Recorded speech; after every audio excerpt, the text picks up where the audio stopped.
Congressman André Carson is joining us. He's a Democrat on the House Intelligence Committee. Congressman, thanks for joining us.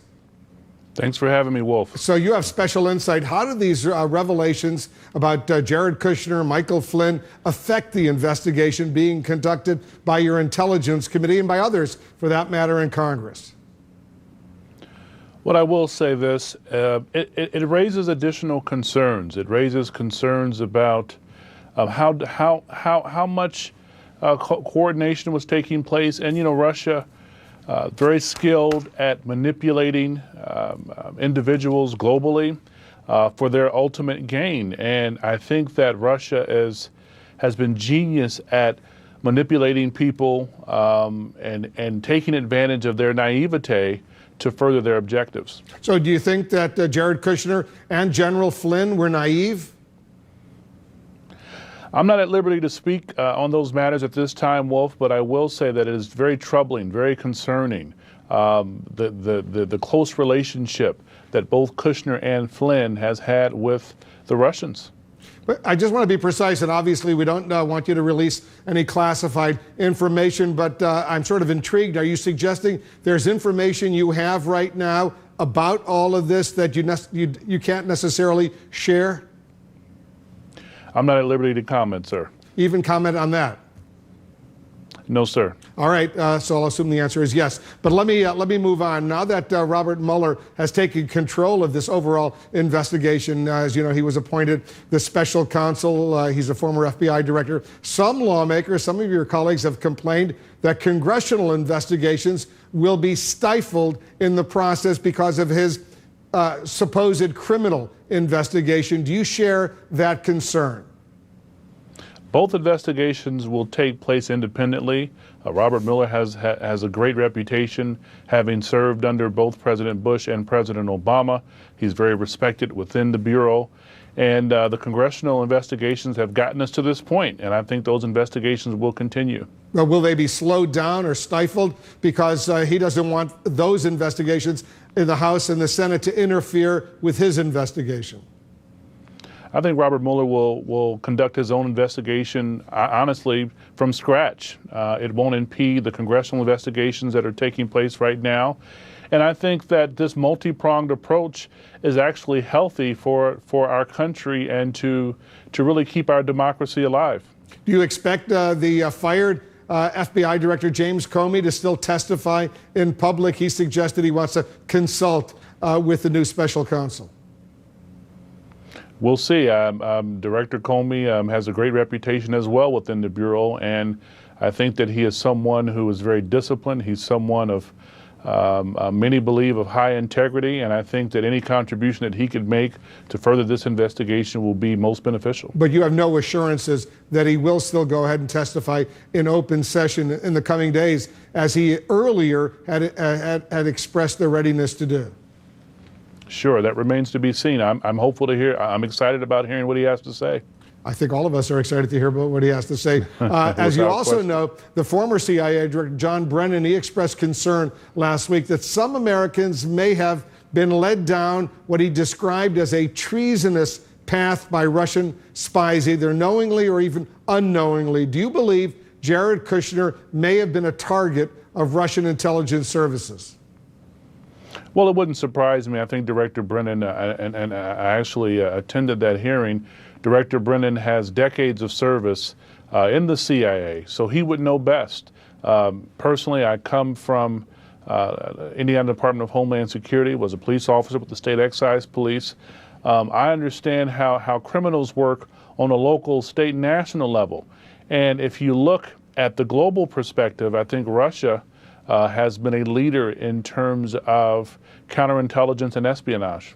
Should Kushner have his security clearances suspended? I think his clearance should be under review as we speak.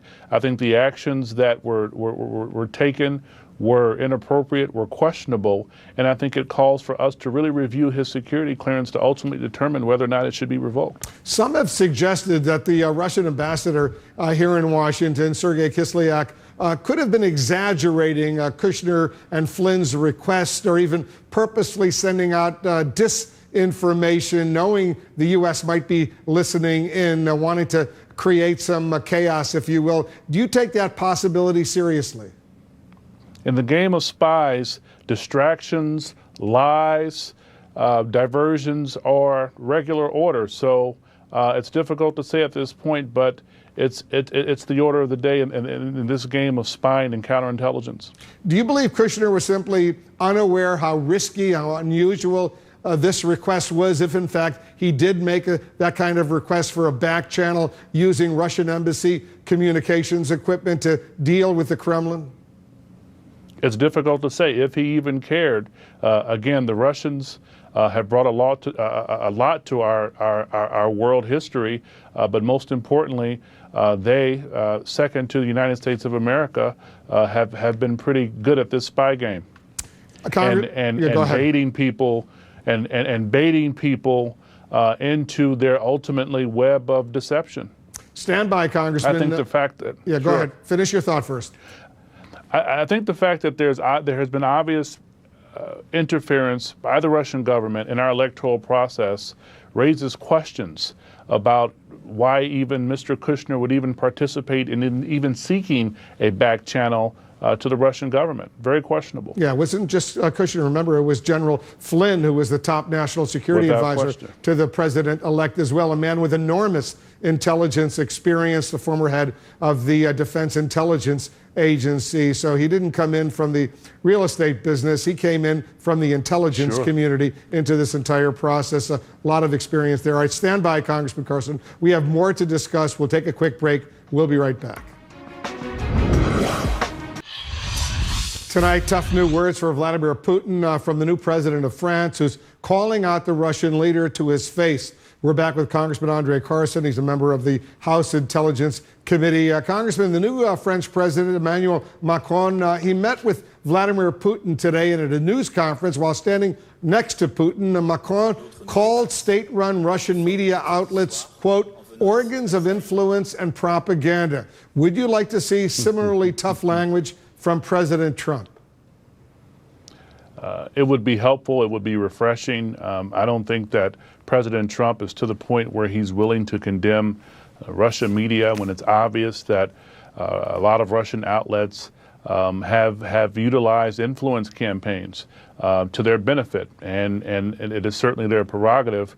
But I would like to see a firmer President Trump as it relates to Vladimir Putin and the Russian government. Senator McCain, John McCain, says Putin is an even bigger threat to the United States than ISIS. Do you share that assessment? I think the senator has a very astute critique that is not to let ISIS off of the hook. But I think in a broader perspective, he may be on to something. He may be on to something. I still think that we need to target ISIS for the threat that she is. But in a very real sense, I think Russia's threat is much more subtle. It's much more deliberate. It doesn't mask itself in the language of religion as such, but it's much more insidious in a different kind of way.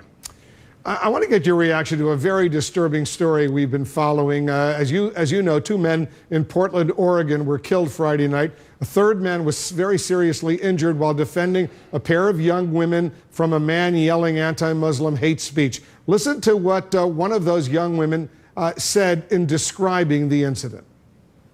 He told us to go back to Saudi Arabia, and he told us that we shouldn't be here and to get out of his country. Me and my friend, we were gonna get off the max, and then we turned around while they were fighting, and he just started stabbing people, and it was just blood everywhere, and we just started running for our lives. Thank you to the people who put their life on the line for me, because they didn't even know me, and they lost their lives because of me and my friend and the way we looked. And I just want to say thank you to them and their family, and that I appreciate them, because without them, we probably would be dead right now.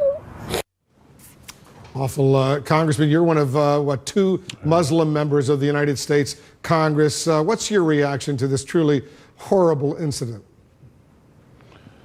You know, I salute, my hearts and prayers go out to the families of those who died defending those Muslims.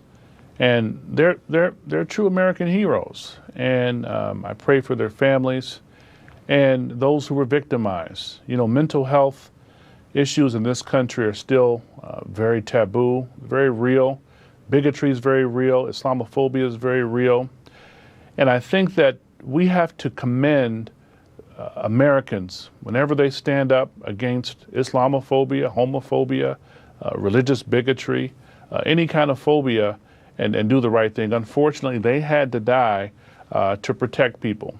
But in a broader sense, I think we have to dig deeper into notions of whose country this really is. A lot of people who assert that have invested in a destructive and false mythology that does not further anyone's effort. I think it just exacerbates the flames of racism, bigotry, and religious discrimination. Well said. So kudos to those folks who stood up. And our deepest condolences to their families. Those young men were very, very courageous. They did the right thing. Unfortunately, it ended in a horrible, horrible situation. And there you see the three men who came to these two women's defense. Congressman André Carson, thanks so much for joining us. What an honor. Thank you, Wolf. Just ahead.